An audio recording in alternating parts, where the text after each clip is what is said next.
Today's guest is Gretchen Cothron. I'm having to give a very abbreviated view of her bio because she has accomplished a lot. Before getting a law degree from the University of Miami, Ms. Cothron had already started a consulting firm that investigated claims of innocence for people convicted of heinous crimes. And she even helped establish an innocence clinic while a student at the University of Miami. After law school, she moved back to Tampa and worked as an assistant public defender and was also an adjunct professor at USF. And then she spent a year in Thailand teaching kindergarten while continuing her personal studies of Buddhism and other philosophies. I've already asked her to come back and talk to us about that. In 2019, she returned to Florida and opened her firm, Cothron Law and Forensics, which unfortunately fell victim to the COVID pandemic. So she's since devoted her time to volunteer work, including being the interim president and chair of the Greater Tampa chapter of the ACLU, which is what brings us together today. So Gretchen, you have the floor. Thank you. Thank you everyone for having me today. Yes, so I have been serving as the chair of the Greater Tampa ACLU for a year now. I was asked to take over last March, the beginning of last March, as interim, and then I was voted in and elected as the chair. And that just so happened to coincide with COVID and then the end of May with all of the protests. So yes, so my firm was closed, and while my firm was closed, I ended up doing a crazy amount of volunteering with the ACLU all this summer or last summer, but it was great. I met a ton of wonderful people, a lot of activists in the Tampa Bay area. And I know Rick was there yesterday. We had the ACLU's annual meeting yesterday, which was really good. And that was focused on technology. New technologies that are coming out every day that are sure to infringe on our civil liberties, no matter if they were made with the intent to infringe. So much of technology does infringe.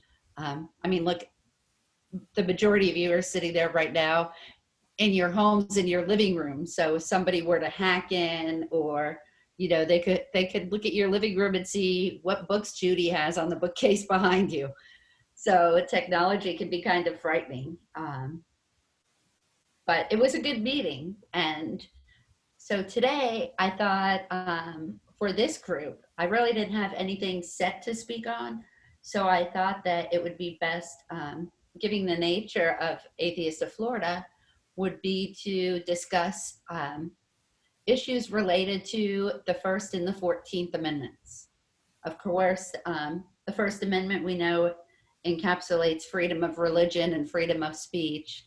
And the 14th Amendment then brought civil liberties that were guaranteed by the Constitution to the states. So I thought I would touch on those and speak just to give a short background on the ACLU. Of course, it's the American Civil Liberties Union. It was founded just over 100 years ago in 1920 by a small group of activists who their main theme at that time was freedom of speech, because what was going on at that point was the government hampering freedom of speech. So that's what it was founded on. The ACLU works not only in courts, they're well known for being part of huge landmark cases that go to the Supreme Court, but they also work with legislatures. We work in local communities to defend and preserve individual rights and liberties that are guaranteed to everybody under the Constitution and the Bill of Rights. So if people aren't aware of their rights, then it's a quick way to lose them. We need to be conscious of the rights that we have. We need to keep teaching the children in schools of their rights and make them aware so that they don't lose them. Of course, the Constitution is the highest law of the land in the United States of America, and the Bill of Rights consists of amendments that were added on. And the Bill of Rights guarantees certain liberties that the government of the United States cannot deprive anyone in the United States without going through a very lengthy and difficult process to try and overturn the amendments or add in new amendments. The first big ACLU case that went to the US Supreme Court was in 1925. And that was a case of Gitlow versus New York. And Gitlow had been convicted of distributing a pamphlet calling for the overthrow of the government. His conviction was upheld, but that was the first case that the ACLU had that went to the US Supreme Court. And it became a landmark case because it's one of the first cases that established that the 14th Amendment incorporates all of the First Amendment protections, including free speech, into state law. So states cannot try and hamper the protections that are given under the Bill of Rights. And the first big case on religion that the ACLU dealt with was in 1938. And that was Lovell versus Griffin. And that was a case that the ACLU helped an organization of Jehovah's Witnesses. And this happened in Georgia. And Georgia had a law that prohibited the distribution of any type of literature without a city manager's permit from the city manager. So the ACLU fought on behalf of the Jehovah's Witness organization, and the law, the ordinance in Georgia, was found to be a violation of religious liberties under the Bill of Rights. So I wanted to talk about religious freedom and what that actually means. So the First Amendment, what it actually states is that Congress shall make no law respecting an establishment of religion or prohibiting the free exercise thereof. And then it goes on, semicolon, to discuss freedom of the press, freedom of speech, and the right to assemble. But those first two clauses are the big ones when it comes to religion. And part of the background behind the First Amendment was that those of you who are really history should know that the founding fathers had a myriad of religious backgrounds. So they didn't want to put anything into writing that would establish one religion was better than the other. They wanted to guarantee that they could all exercise their religions freely. And also those people who didn't want to exercise or didn't want to practice any religion also had the right to be free from religion. So the First Amendment was basically, to put it in layman's terms, it was written to guarantee a separation of church and state. And of course, we see that we're still fighting that today in 2021. We're still fighting against the establishment of religions and the separation of church and state, which to me, it's crazy that we're still fighting this, but we are. And I think that we're very lucky that we have the First Amendment, because otherwise the United States may be like other countries that have either a set religion, or countries like China that are secular, where no religion. So the First Amendment has really given Americans protection that other countries don't have.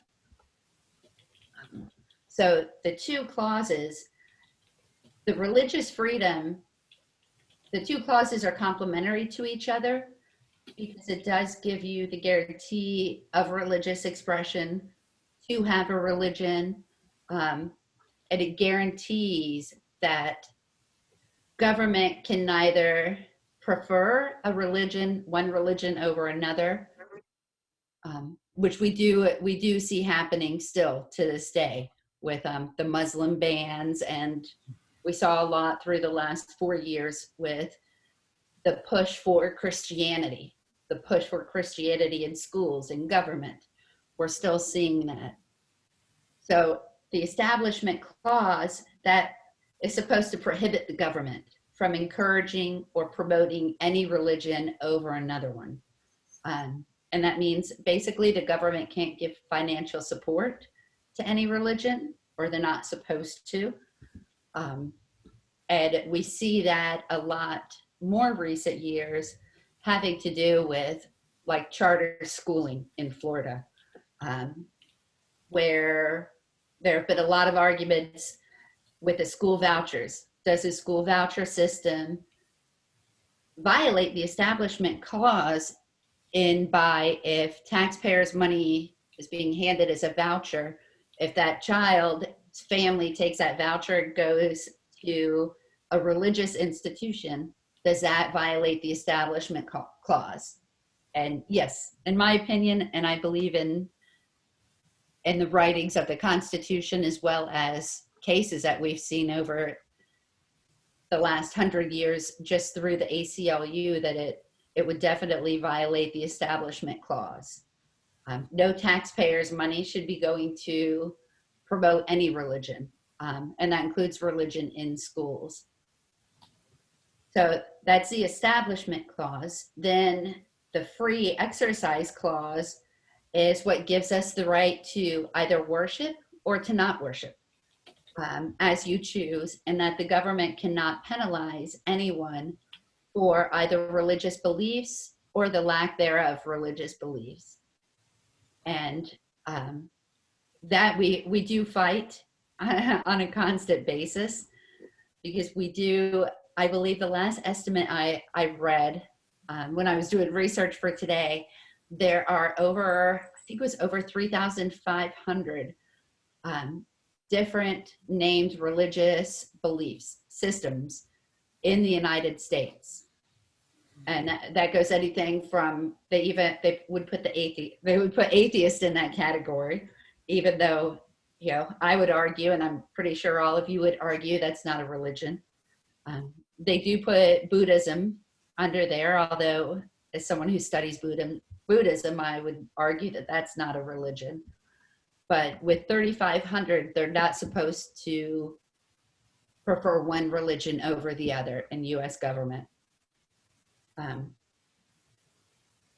the ACLU has been fighting for religious rights since it was first organized back in 1920. But because the ACLU is better known for the work, I would say, preventing government from promoting and funding certain religions, that a lot of times it's assumed that the ACLU is anti-religion. But in fact, the ACLU has represented more cases on behalf of religious organizations who felt that they were being discriminated against than it has filed suits against the promotion of religion. And I don't know if I said that to where it's easy to understand, but if not, you can ask me more questions on it later. But in short, the ACLU fights more for, like the case in 1938, to help the Jehovah's Witnesses be permitted to hand out pamphlets. The ACLU has taken more cases like that than cases where we have fought and said, no, you can't have religion. But I know locally, we haven't had a lot of, I've been with the Greater Tampa chapter since 2007, volunteering. And I don't recall any legal cases where we actually sued for either the establishment of a religion or really any cases on religion that we have sued locally. We have, a few years ago, we had some issues with, it was either Hillsborough or Pasco County, but we called it Jesus Pizza. It was one of the school boards was allowing like a religious organization to come in and we felt that it was kind of solicitation. They were giving out free pizza for the kids to come to their Bible study group, or but it ended up being that somehow the school board was paying for the pizzas because it was like a school club activity. So we wrote to the school board and educated them that you can't buy pizza for a religious club because it's taxpayer dollars. So you're establishing pretty much that, Jesus is preferred in this school over other religions. But that's the only case that I remember having locally to do with religion. That's most of our cases here locally in Tampa Bay that we deal with, the ACLU, are mainly issues with law enforcement. So, and a lot of, as you can imagine, the Greater Tampa chapter, we represent Hernando, Hillsborough, Pasco, Polk, and Sumter. So out of those 5 counties, definitely Polk, we write a lot of letters to Grady Judd and tell him like, you're doing this, but it's unconstitutional. That's a majority of what we deal with in Tampa. But I know overall there have been cases throughout Florida with religious discrimination. And I know there are some cases right now that have been going on at the start of the Biden administration that the ACLU has going on in different areas of the country. So right now, actually in like a week in Massachusetts, there's oral argument on whether or not the government can roll back certain protections under the Affordable Care Act, which we think lead to religious discrimination. So there's a big fight over whether whether insurance companies or doctors' offices, mainly insurance, under the Affordable Care Act, if they can elect not to perform procedures, or if they could force you into having a procedure done because of their religious beliefs. And we think that ultimately it's up to the individual who's being treated, that we should be looking at their religious beliefs if we look at anyone's, but definitely not a hospital or a private doctor's religious beliefs.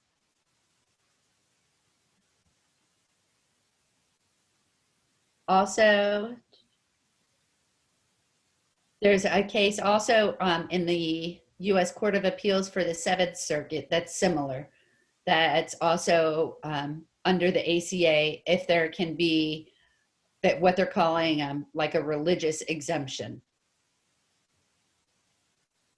And in Illinois, there's a case going on right now, which is a First Amendment and a religious case on both religion and free speech. And this is a teacher who is claiming that she was fired for being a whistleblower. And then there are 2 cases going on also in federal court that are challenging the Trump administration's Department of Labor rule, which he put in rules all over the place, but this is one that in particular that's being challenged on whether entities that contract with the federal government can also engage in taxpayer-funded discrimination based on religion. So it'll be interesting to see how these play out with the new Supreme Court and the new administration, and whether or not Biden makes the choice or his administration chooses, like they've done in other lawsuits, to negate the problem or get rid of the problem in the lawsuits. So we've seen him do that with a couple of Department of Justice lawsuits that have been going, that Trump enacted. So it'll be interesting to see that if in these cases also the Biden administration preempts or stops the lawsuits by correcting the bad things that were done. And then I thought also I would speak a little bit on free speech, because this is an issue that's really tied in with religion in the United States.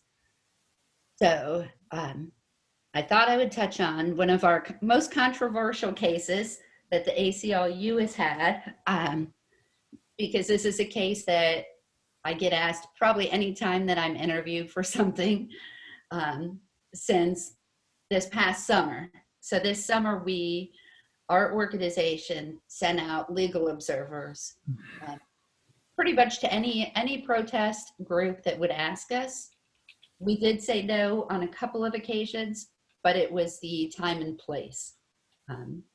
I said no there was a big protest that happened on the 4th of July on Dale Mabry and forget the cross street. I think it's Spruce. But this group wanted to take over Dale Mabry and block traffic, and I declined to send out representatives. Just wasn't safe. So, but almost any other group we have said yes, because the ACLU was founded on the basis of free speech. And the ACLU is known for protecting free speech of organizations that are very controversial. So probably the most controversial and the most well-known case that the ACLU did for free speech was in 1978. And that's often referred to as the Skokie case. And it was Skokie, Illinois is where it happened. And it was a neo-Nazi group that wanted to march through the Chicago suburbs of Skokie, which at that time, and I looked up some stats, at that time, one out of every six Jewish citizens in the late 70s was a survivor or was directly related to a survivor of the Holocaust in Skokie. Skokie was a very densely populated Jewish neighborhood. So this neo-Nazi group wanted to march through the streets. They were told no. And then a big battle ensued. So to the ACLU, the problem is one, the Nazi organization had the right to free speech, but also, and I'll refer to them as targets because I do believe that the Nazi organization, I don't think that they were going to march through Skokie just by coincidence. I do believe they wanted to march through Skokie because it was a densely populated Jewish neighborhood. So you have to weigh the right to free speech with the right to freedom of intimidation, maybe? I mean, that's not in the Constitution, but we do all have the right to life, liberty, pursuit of happiness. So those had to be weighed, but ultimately the ACLU National did agree and took the Nazi side that they did have the right of free speech to have this parade or this march. And interestingly, when I looked further into the case, so the ACLU attorney that headed the case, his name was David Goldberger, and he was Jewish. So I'm sure that had to be a very uncomfortable position to be in, to be arguing for free speech for Nazis as a Jewish person. And it was very controversial even within the ACLU at that time. A lot of ACLU employees quit. The ACLU lost over 30,000 members of the organization. Yes, I see some hands going up. Yes, lost 30,000 members after that case. But the ACLU still stands by defending that case. Interestingly, the Nazi group conceded and ended up, although they did win at the Supreme Court. Supreme Court did side with the ACLU and the Nazis, but the Nazis did succeed, I guess you might say, and ended up, instead of marching through Skokie, they had a rally of sorts in a park in Chicago.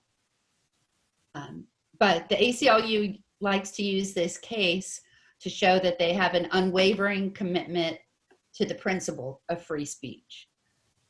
And it's not so much who's speaking or who wants to hear it, but that as long as the speech does not violate what is called the Brandenburg test, which is incitement of violence, that then the ACLU will defend it. And I wasn't alive yet or wasn't around back when Skokie happened, so I don't know the atmosphere of what it was like back then, and how it was for the ACLU to, one, to represent Nazis, and two, to do so knowing that they were going into a Jewish neighborhood. I'm sure it had to be difficult, but the way I could think of it, like this summer, just because we go where we're asked, all of the protests that we had legal observers at were all on the side of equality, but had some of the local organizations, like there's the pro-Trump Community Patriots group. They're the ones that you see out there with all the crazy Trump regalia screaming, and they started showing up to some of the Black Lives Matter protests as counter protesters, and trying to start fights and stuff. They never called us. So I never had to sit down with the rest of the legal panel or the board and hash out whether or not we would have gone and been legal observers for them. I would say just on principle, yes, but it didn't happen. They didn't call us, so we didn't have that issue. But I can't say, I was a public defender for 5 years. I represented a lot of people that I wouldn't invite over for dinner. So I think the ACLU kind of has that mentality, because when you're a lawyer, and especially in something like civil rights, or when I was a public defender, you don't pick your cases. They come to you and you defend them. You do what by law you do as an attorney. You defend the right to due process, and you make sure that the person or the organization gets the best defense or the best attorneys that you can give them. So yeah, I've represented a lot of people that I wouldn't have for dinner, but I did the best that I could because that was my job as an attorney and as an assistant public defender. And I'm guessing that it was probably how the ACLU felt about defending Nazis. And I do know locally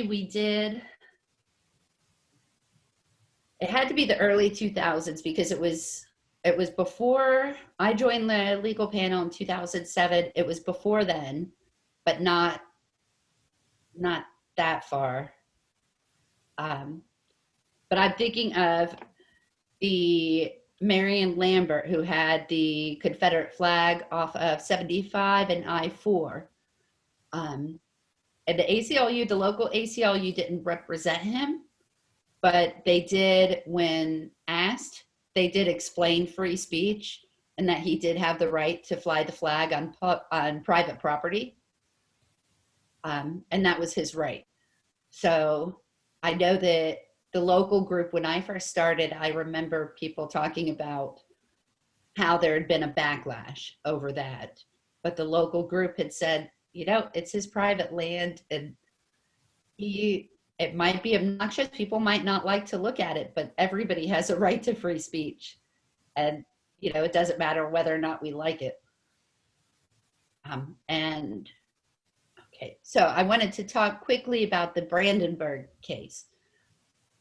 And this is a case that the Supreme Court established a two-pronged test for free speech.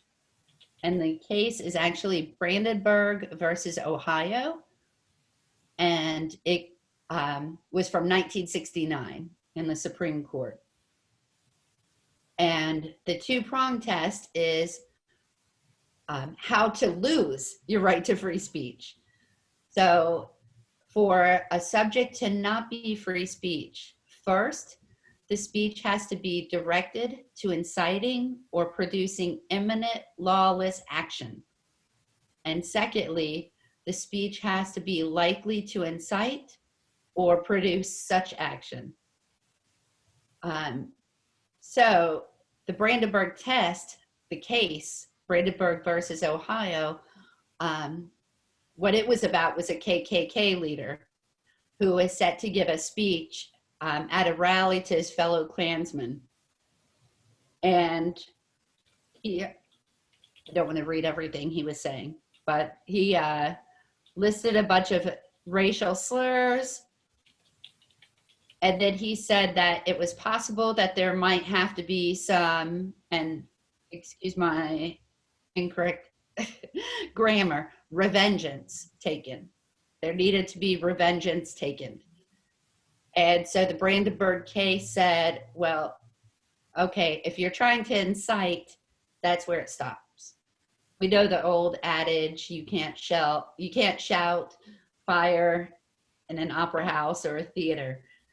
And so this is the Supreme Court's way of putting that out. So it's got to be directed to inciting and also likely to incite.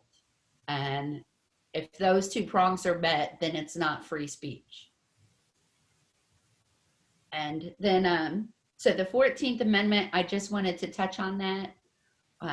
It's very important. A lot of people, I think, don't realize how important the 14th Amendment is. But so important that in almost every big constitutional case, you'll see like Brandenburg, like Skokie, it'll be based on the First Amendment and the 14th. And the reason for that is because the 14th Amendment takes the Bill of Rights and spreads it out through all the states. And there are the three main clauses of the 14th Amendment. And those are the Citizenship Clause that grants citizenship to all persons either born or naturalized in the United States. Due process, and this is a lot of what you'll see if you see free speech cases tied to the first and the 14th. It's because of the Due Process Clause. Due Process Clause says that states may not deny any person life, liberty, or property without due process of law. And then equal protection is that states cannot deny any person within its jurisdiction equal protection under the law. And so those are all the notes that I have to speak on. So I see a lot of things in the chat. Are these questions? There are a mixture of questions and comments. There was one question that I saw earlier that I meant to copy.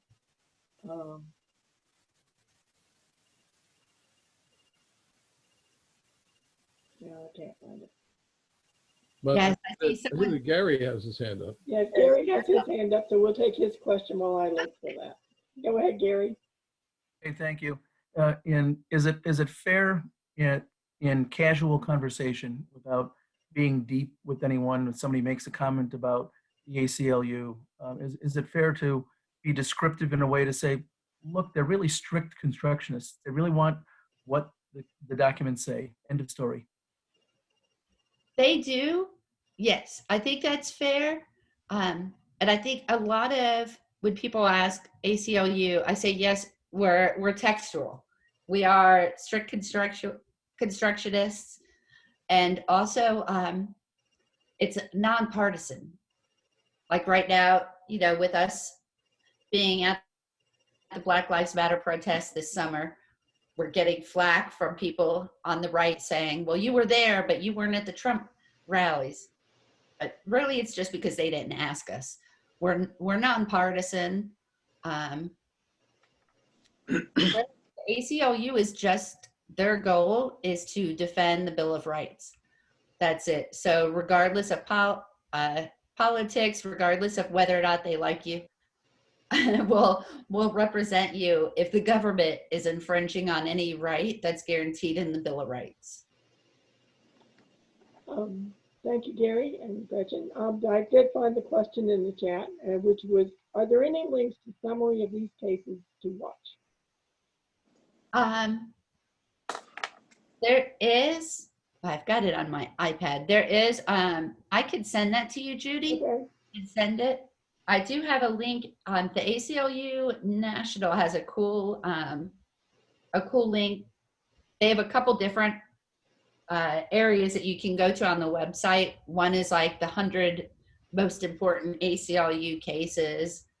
They have another one you can look through, just cases on religion. But most of these are going to be the big national ones, the Supreme Court. They're not going to be local. Okay. Joe Reinhardt has a question. Oh, yes, briefly. I think I'm actually quoting Howard Simon, and I wanted to talk about strict constructionist. A judge who is a strict constructionist is one who hands down a decision with which you agree. One who's an activist judge is one who hands down a decision with which you disagree. That's how you can tell the difference. And I think it was Howard Simon that said that. That, yes, and that, you know what, that's, yes, that's funny. I like that.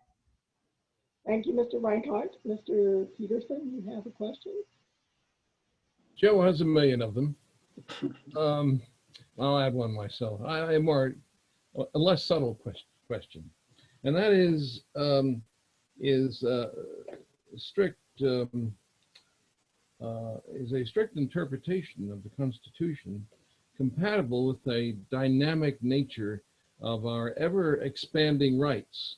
In other words, rights do not simply emerge from the 18th century, and they're exactly the same now.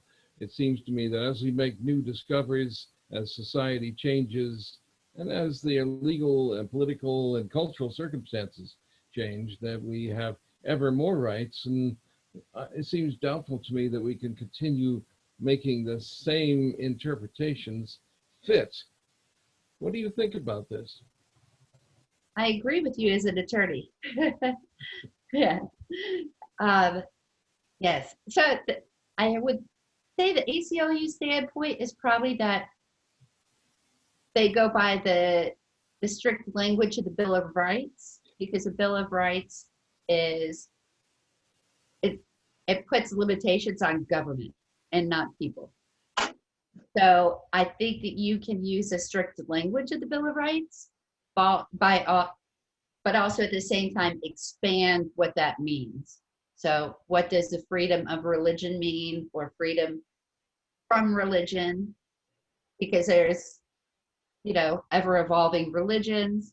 Also, when it comes to speech and rights, and just when it comes down to who we are, I think in 1920, when the ACLU started, there's no way they would ever have thought that, you know, there would be abortion, women's rights, you know, gender rights, sexuality rights. I don't think that's something that's ever evolving. So I agree with you. And, you know, I think it's closed-minded to look at the Constitution and say, well, this was written here. And since we didn't have women property owners, then women can never own property. I think things like that are kind of ridiculous, because we are an ever-evolving society. Very good. Thank you. Thank you, Jen. Thank you, Gretchen. Ed Golly has a question.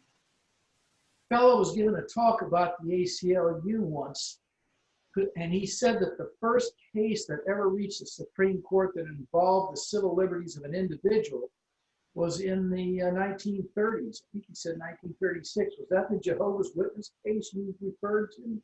That was, well, the first one that involved individual rights would have been 25, and that was the gentleman handing out pamphlets. Jehovah's Witness was in 38, and that was in Georgia.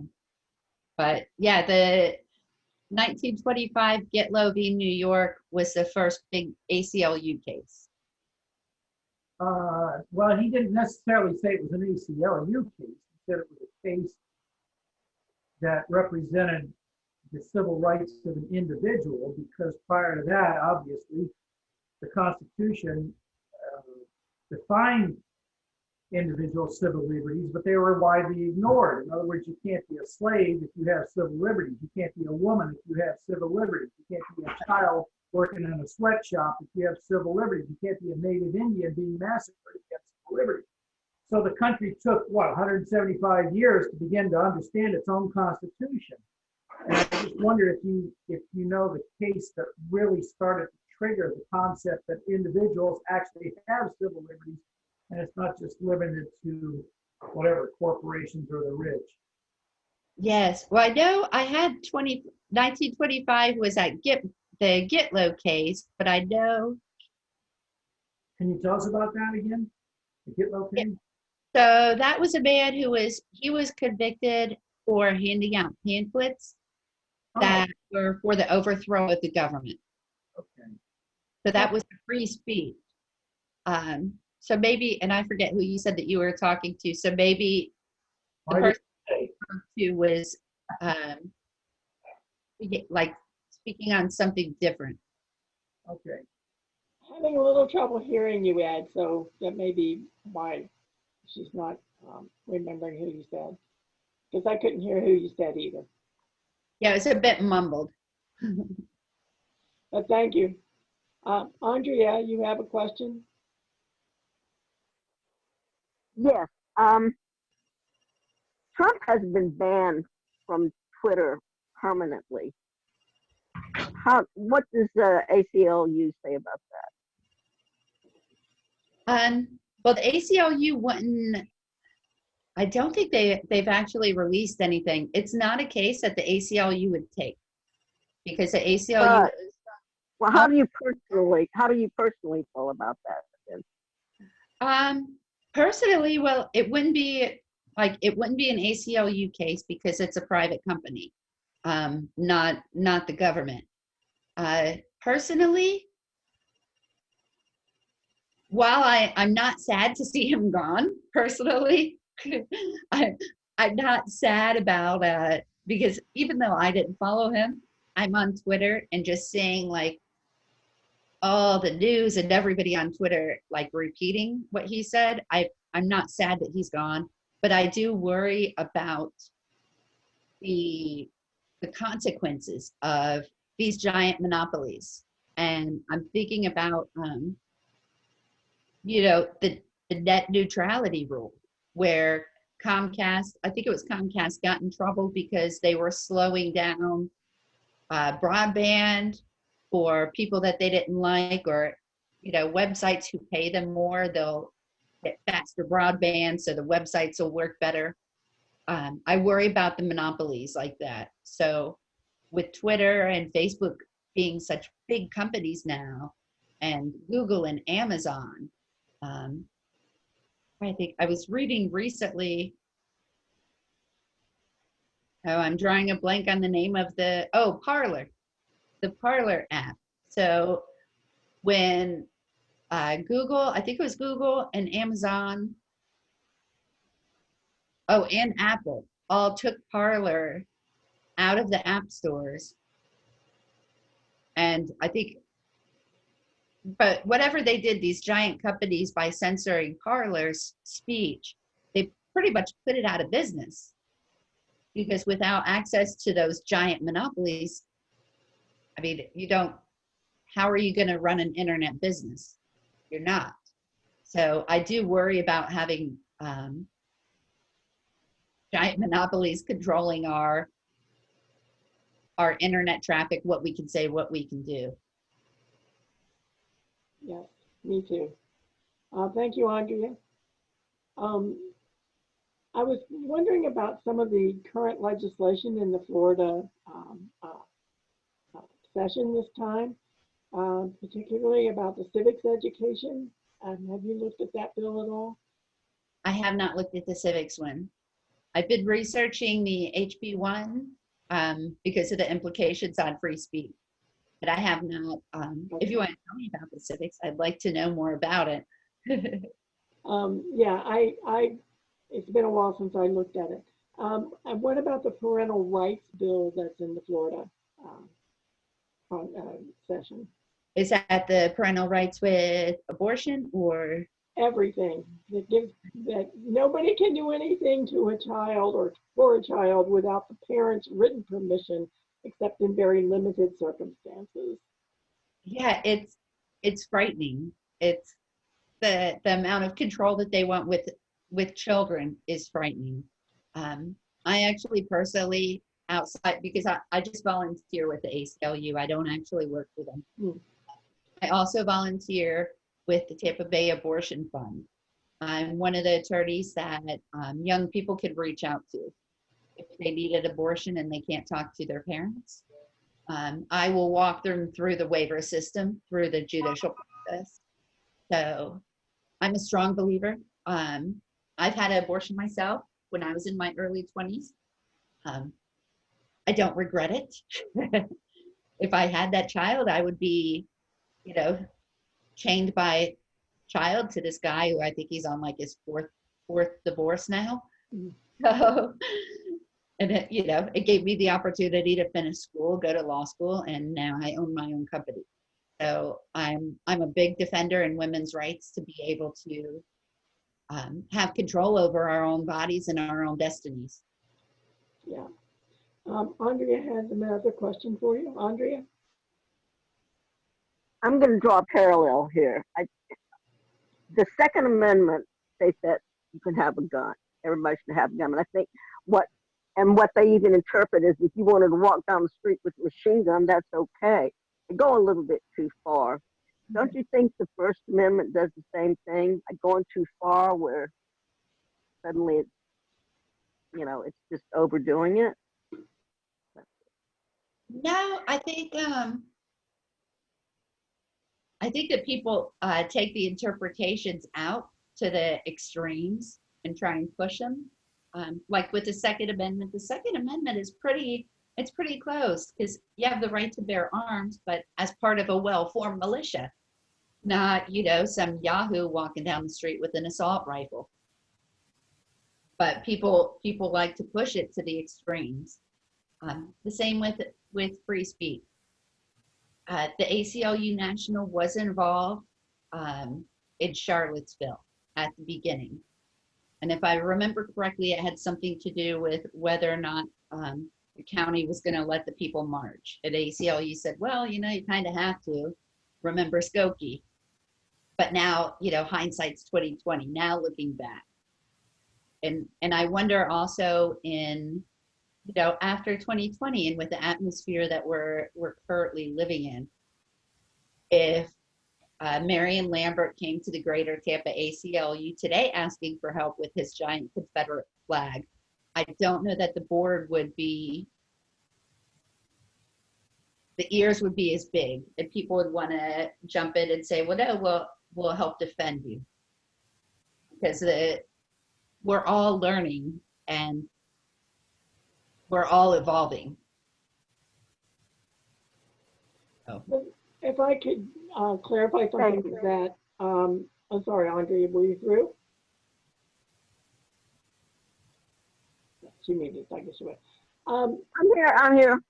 I know, I just didn't know if you were through.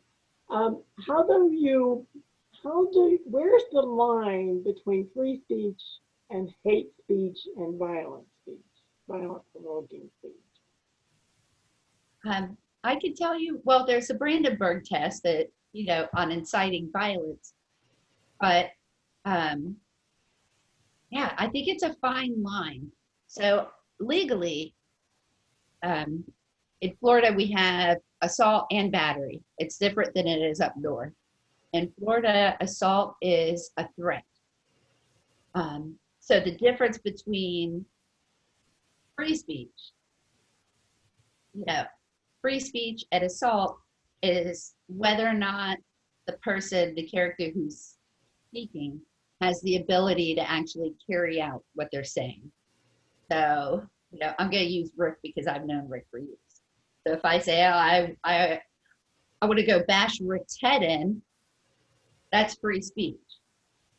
But if I say that and I know where Rick lives, and if say Rick lives next door to me and I have the ability to go do that, then that's assault because I've just threatened him and I have the ability to carry out the threat. So I think that's kind of a good analogy for how free speech works. I think it's going to be fascinating to continue watching the developments with the Trump rally on January 6th. Because I think under the Brandenburg test, I think I'm tilting my dial over to him inciting violence because a test, and I'll go back to the two. Number one, is a speech directed to inciting or producing imminent lawless action? And two, is it likely to incite or produce such action? And so at that point, that's where it's no longer free speech. You're shouting fire at a crowded theater, and that's the problem. Someone flying a Confederate flag is not inciting violence. Okay, thank you. Rick, did you decide you didn't want to ask, or did you get your question answered? I really won't go bash you in, Rick. Yeah, well, I'm prepared. I got my door locked. I was going to ask if either the local chapter or the state chapter are planning or discussing any Zooms of an educational nature to take place periodically. Yes. It depends on what you're looking at. So all of the chapters right now, Tampa, we've been working on doing more webinars. We do Zoom every month, but we have been discussing, and I'm trying to get more people involved to, instead of just doing monthly meetings, to have them be educational. Where, like the one yesterday, we had the attorney come in and speak on technology and civil liberties. So we are working on that. We just had one, I think it was February or January. We had Luke LaRoe, the Tampa civil rights attorney, speak, and he was speaking in regards to Pasco with the intelligent-led policing that's going on in Pasco. And I know, look at it, I want to say it's Volusia. Let's see. Bree Newsom is speaking next Saturday evening. But I want to say it's the Volusia chapter who's heading that. But I could actually send you, this group, the link to that if you want. I think Rick's already posted that on the TV core site. So Okay. we have that link to that. Thank you. Yes, they have that coming up. Put the link in chat, please. Thank you.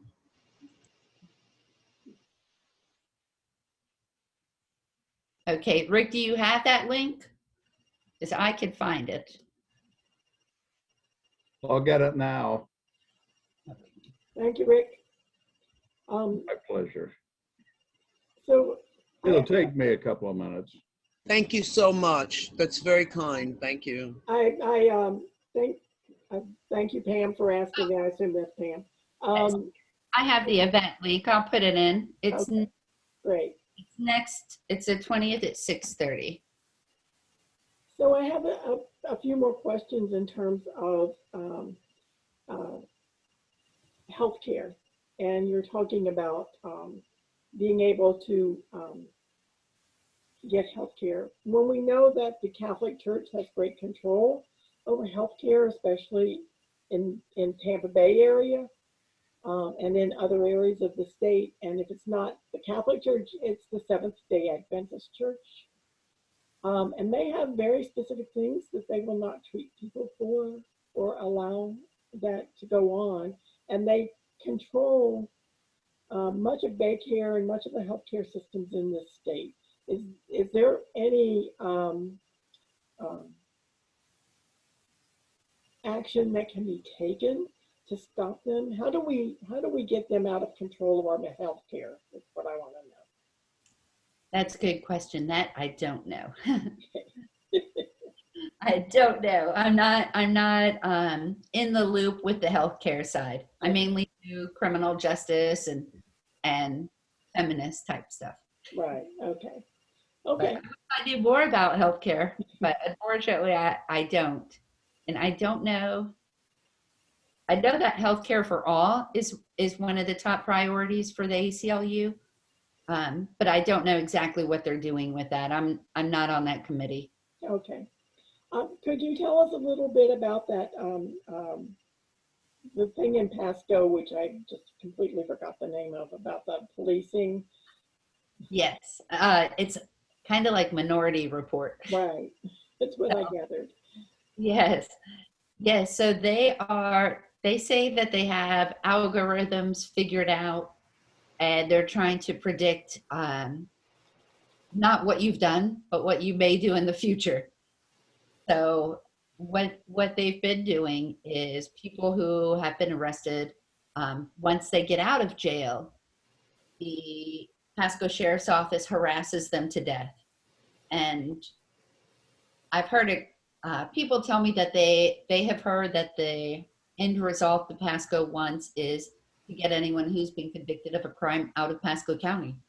They're going to harass people until the people get up and move and leave. Get away from the harassment. And some of the things that have happened, and oddly, the way they're doing this campaign in Pasco is it ends up targeting a lot of juveniles. And the sheriff's office we have reports of them going to people's houses, and when the people say, you know, my kid did his time, leave him alone, we don't want to talk to you, the sheriff's office then going and measuring their grass and sending out code enforcement and finding the people because their grass was a little bit too long, or they put their trash can out an hour before they should have. And just really it's nagging the people to death until the people get up and leave. And now we're also learning that they have made a deal with the school system in Pasco where the schools, and I think it's, if I remember correctly, it's only the schools that have Pasco Sheriff's Office employees as the school resource officers. They're collecting data on kids, like kids with broken homes, kids with a pattern of tardiness or missing classes or bad grades. And they are looking at these kids and they're going to try and track the kids to see if these data points relate to crime, if the kid ends up committing a crime in the future. But they're only looking at kids from broken families, kids with tardiness problems, kids with behavior problems. So of course they're going to get a bang at some point, because they're not also comparing kids who are in super healthy, normal families. It's very frightening, but we're just learning. We started a group, like a meeting, brain trust, I guess, a group about 2 weeks ago. We've been meeting for about a month and a half now, a group of attorneys discussing what's going on. The Institute of Justice, if you're familiar with them, it's similar to the ACLU. It's another nonprofit group with a bunch of attorneys that file lawsuits. The Institute of Justice is very libertarian. So they just filed the lawsuit, and they're part of this brain trust that we have going on. They filed a lawsuit against the adult part of it, the part where Pasco is trying to harass people into moving out of the county. We haven't yet all gotten together and filed a lawsuit on the aspect of what they're doing in schools, because we're still researching it and learning it. It's fairly new, because nobody knows who they're targeting. They don't tell parents that their kids are on the list. The kids don't know they're on the list. So what we're at this point doing is trying to really get with the PTA and other organizations in Pasco to where we can talk to people.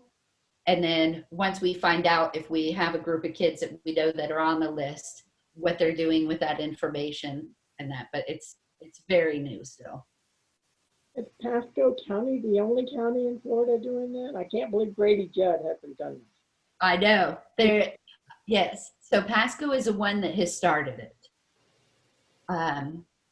We think it has something to do with Naco and his wife both being very big Republican fundraisers and into technology. So we have suspicions that they're using the Pasco area as their field of study. And then they're going to take this data and whatever algorithms they have and software that they come up with and then sell it. So they'll probably, try and sell it to Brady. So, and our group found, sorry, I don't have her name on the top, but Nako's wife just incorporated a company on Sunbiz since the beginning of December. I think it was in early January. Her and someone else from the sheriff's office just incorporated a company on Sunbiz. So we're suspicious, to say the least. Yeah. Yeah. And Amy says it sounds like work for a social scientist. And yes, I mean, it does sound like legitimate kind of study, but only from an academic view, perspective. Yeah, it's creepy because nobody knows who's being studied. That's a really creepy part. It's not like parents have the option to opt out of it. Parents don't know. And from what we've been learning, since some parents that have been suspicious and went and asked for the information to find out if their kids were on the list, they weren't being given information. So the Information Act wouldn't cover that? it should, but Pasco Sheriff is, he must have some good lawyers. Yeah. But yeah, they're saying because it's underage kids, it doesn't cover. And we've been arguing, well, this is the mother and father who want the information. So it's been a back and forth. So Pam, did you get your question answered or do you still have a question? Well, yeah, no, I still had a question. I'd like to know what the legislative agenda is. Not that long. What is the ACLU's plan of action? On the legislative agenda? Yes. For example, I mean, they're pushing a bill now that's going to criminalize assembly, that's going to criminalize,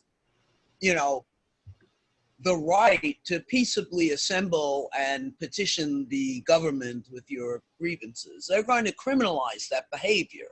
That's absurd. So I want to know, as a member of the ACLU, okay, what the heck are we going to do about that? So, well, the ACLU has people up in Tallahassee working on that. And they've also released statements. They've been working with local senators. I know locally in our little group, and our board is only 9 people, and all of us work full time also. So what we've been doing locally is just talking to people, educating people. Yesterday, there was the organization Color of Change had a walk and talk through Tampa, just explaining HB1 to people, and our organization was a part of that. We did have members go and join in that. I wasn't there, so I'm not sure what all happened. I was hosting the annual meeting yesterday, but unfortunately, locally, there's only 9 of us. So there isn't that much time for us to spread around. But I do know that the ACLU of Florida does have lobbyists. They have released statements on HB1, and they are fighting it. It's too early to file a lawsuit at this point.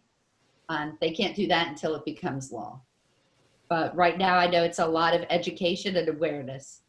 And locally, our legal panel has been trying to figure out like who the leaders are on, like, say, the Trump rally groups, the community patriots, so that not only can we educate, which most of the, like, Black Lives Matter, Color of Change, they understand that this is pointed at them, so they're already educated on it.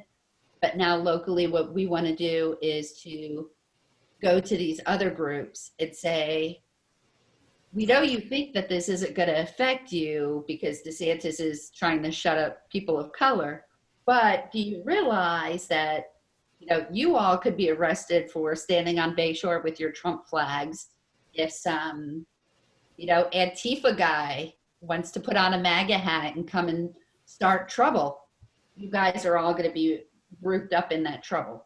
So locally, we're just trying to educate people at this point. I am afraid that it is going to pass. It was over 100 people that went up to Tallahassee to speak against HB1, and it still passed. I think that was in February. So I think it's going to pass, and I think it's going to come down to, it'll be found unconstitutional, but that's a lengthy process to go through. And I think my opinion is that DeSantis is just doing it to drum up support from a small group of people, and that it's all just for show. Cause a lot of problems in between getting done and getting to the Supreme Court. Yes, and it's gonna cost us taxpayers so much money. Yes. Jim Peterson has a question for you. Yes, thank you. It's been fascinating. And I wanted to ask that in the light of the fact that both Hillsborough and Pinellas counties have had ACLU boards of long standing. And I'm wondering if there are any other local counties. I think Sarasota has one. I'm not sure. But are there any other local counties that people can become involved in ACLU boards? Yes, so Pinellas had been defunct, and they just started back up last year. So Pinellas does have a board now. Sarasota went in and out.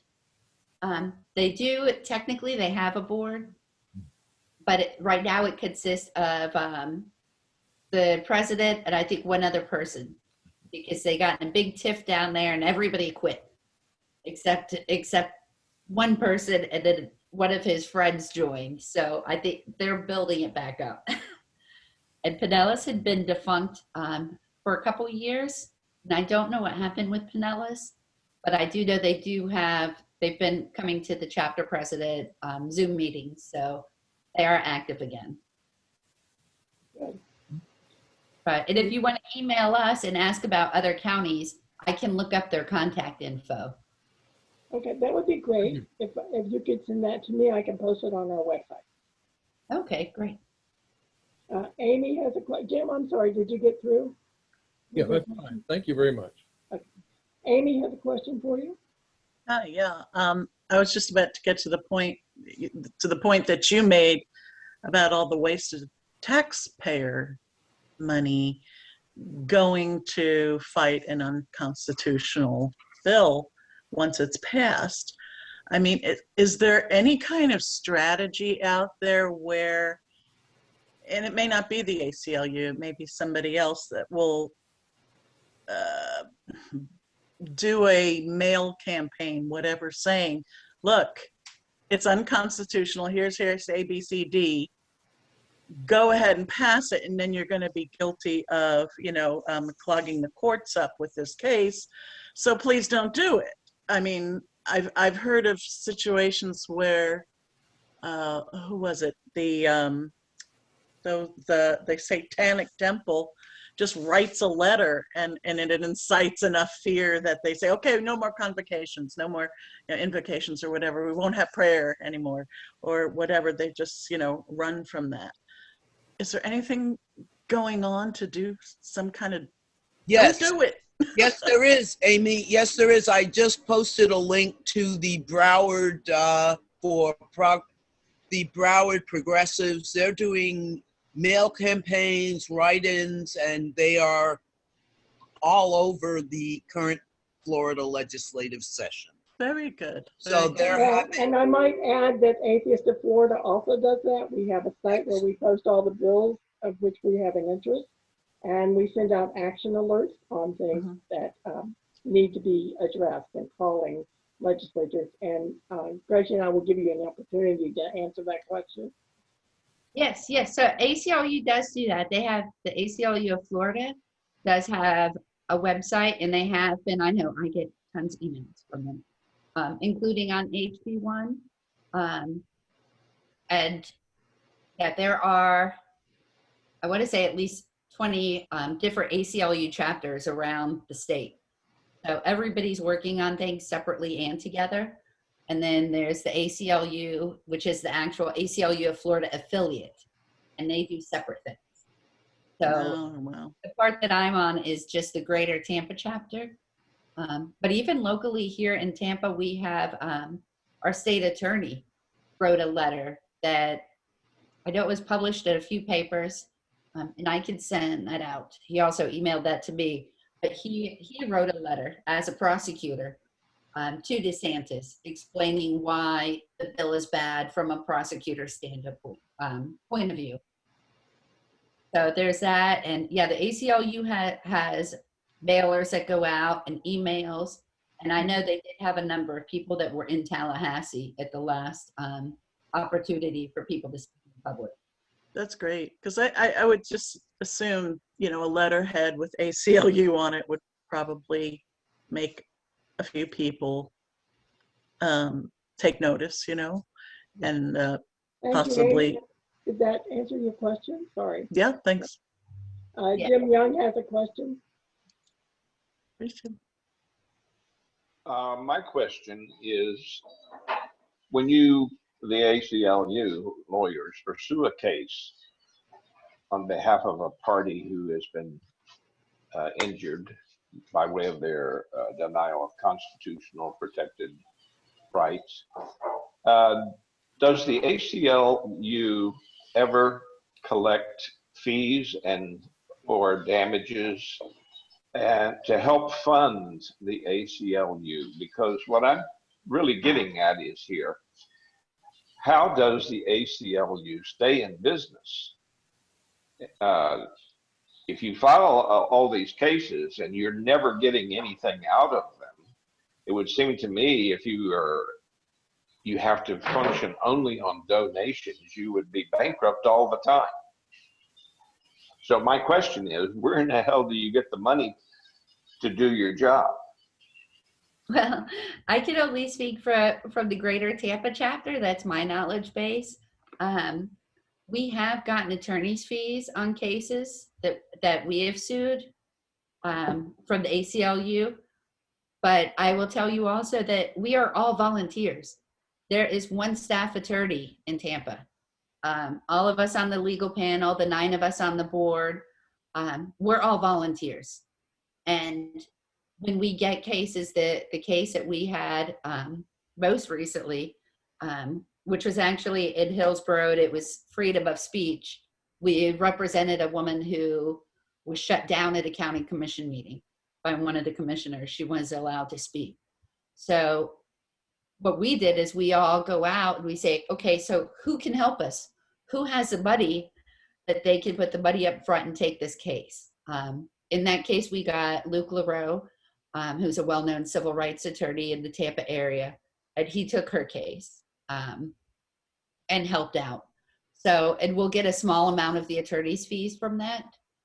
But I know the ACLU does, it does mostly, I think, generate funding from membership and volunteers and people fundraising. I don't know the percentages of how much the organization, I'm not privy to that. I'm just a volunteer chair of a little local board. But Well, one other reason that I asked that is I understand that the Southern Poverty Law Center has millions, literally hundreds of millions of dollars that fund their organization. They're capable of having all these lawyers, and they can pursue these cases because they're not strapped for money. And to do a good job with a case, many times it requires a lot of expense in terms of doing investigations and taking depositions and things like this. And so I really wonder about the difference between their model for staying financially solvent and being able to serve their clients versus your model, which is it's seemingly always going to be strapped for cash, looking for somebody to donate time and money. I would think that they probably operate more similar to each other than we realize from the outside. I can tell you what I know. I'm a member that I volunteer, not as much as I do with the ACLU, but actually on our this Pasco Brain Trust that we have, it includes the Southern Poverty Law Center and the Institute for Justice. And I think only one of the people from Southern Poverty Law that's on there is an actual employee. And then I think there's one that comes from the Institute of Justice that's an employee. And then we have one from the local ACLU attorney who is an employee of the ACLU. But the majority of us are all volunteers, the attorneys. Thank you, Jim. Jim Peterson has another question. I've got another one, yes.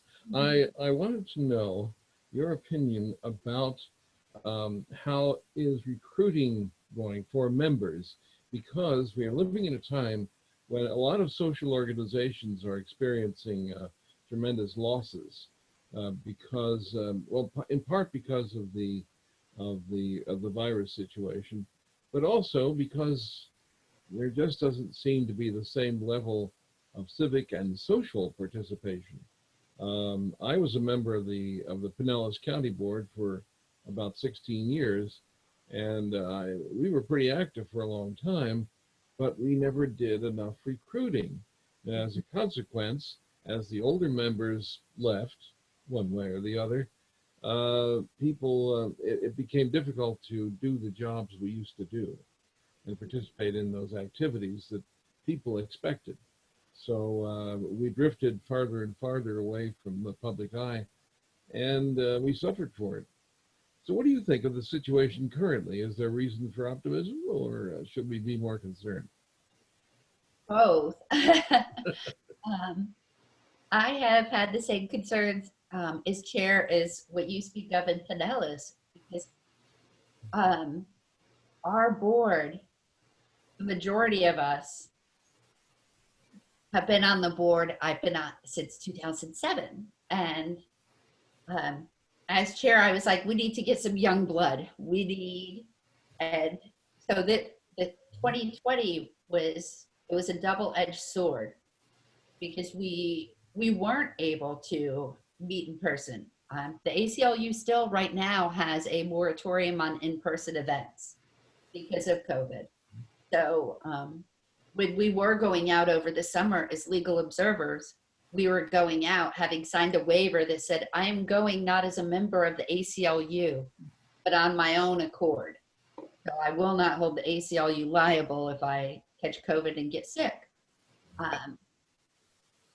So membership has been difficult. We haven't been able to meet in person. We haven't been able to do the educational seminars that I think are best in person.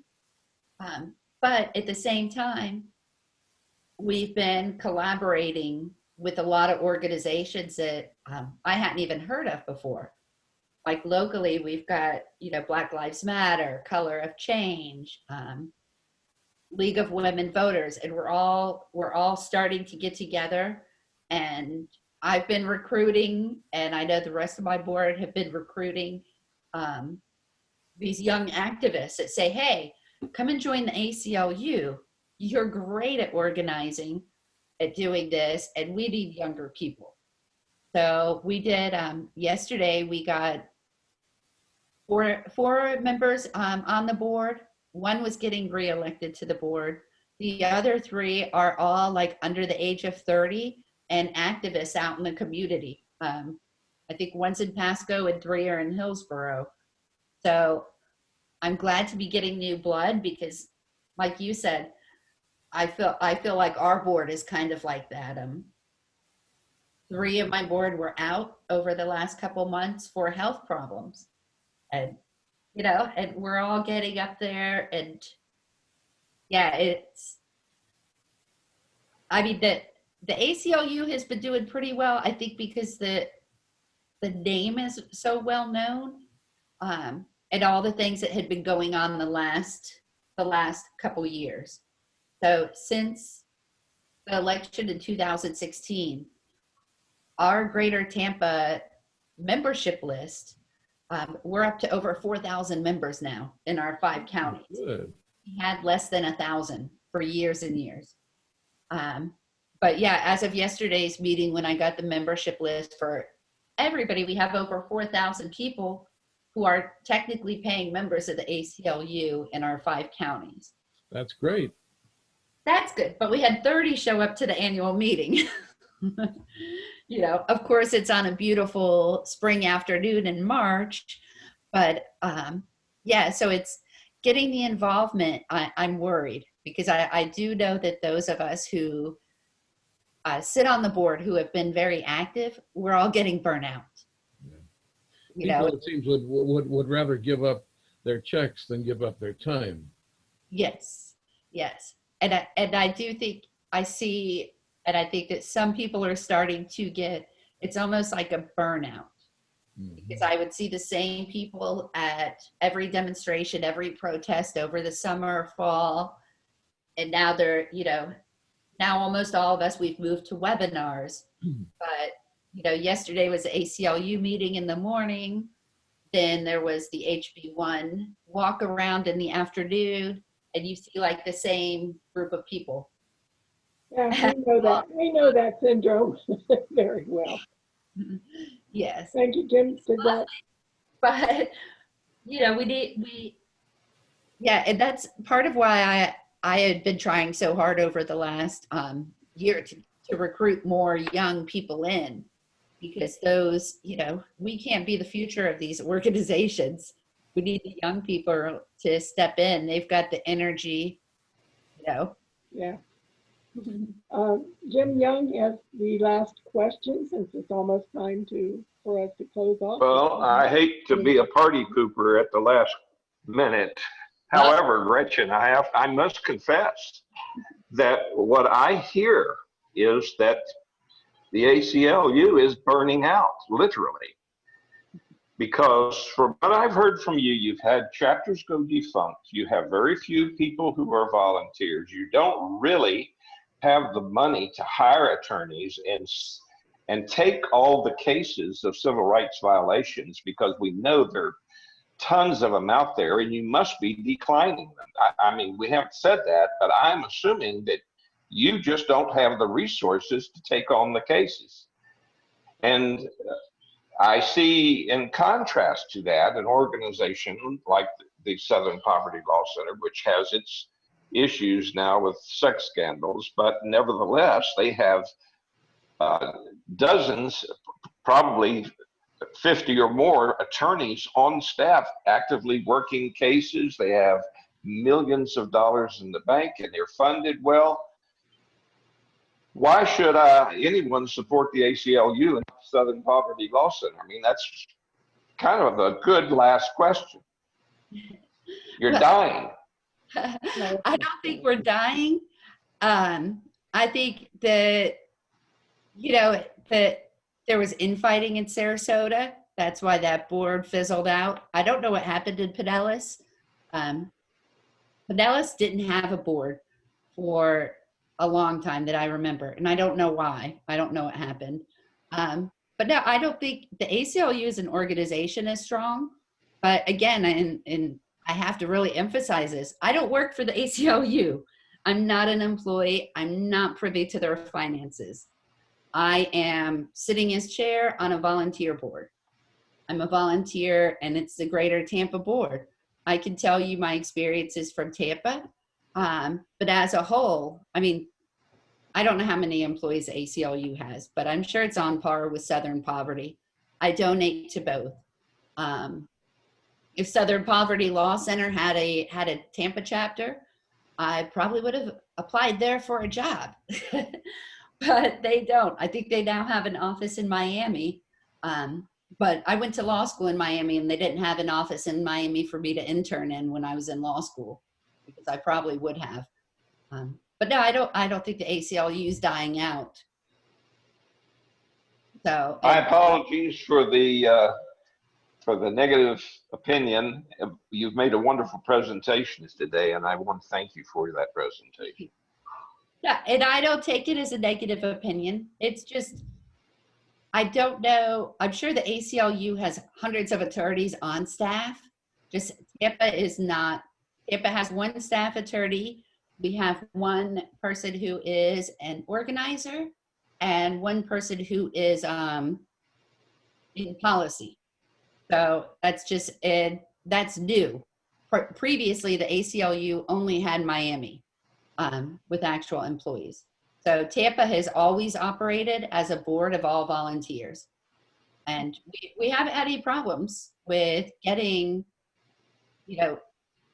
we've been lucky in Tampa. We don't file a lot of suits because we have enough of a working relationship with most of the people that we have civil rights issues with in the Greater Tampa area to where we can write a letter. Like the Jesus Pizza, we wrote a letter. Tampa Police Department, we write a letter. City Council, we could write a letter and usually get things resolved without having to actual file a lawsuit. And when we do need a lawsuit, that's when we call Luke LaRoe or Michael Maddox or one of these attorneys that has a long-standing practice and a lot of money to be able to take one of these cases. And I can tell you that ACLU people have always been helpful to me when I've been had to approach them about some situation. A number of times they've come through and advised me how to handle something or whatever. So I really appreciate that. And I thank you very much for your time. Don't want to keep you any longer than we scheduled, because it is a wonderful day out there. So maybe you can still get out and get a little fun. But thank you, everyone. Next week, our guest will be Chrissy Stroop, and she's quite an interesting woman. I think we'll find that quite challenging. And her, she wrote something called The Escape from Jesus Land on Indoctrination, Identity Law, Self-Discovery, and Learning to Talk Back. So I think this will be quite a stimulating conversation with her. And I really appreciate your time and talking with us, and I appreciate everyone who came and the wonderful questions. So thank you very much, and we'll see you next week. Quite. Thank you. Loved it. All right. See you then. Yeah.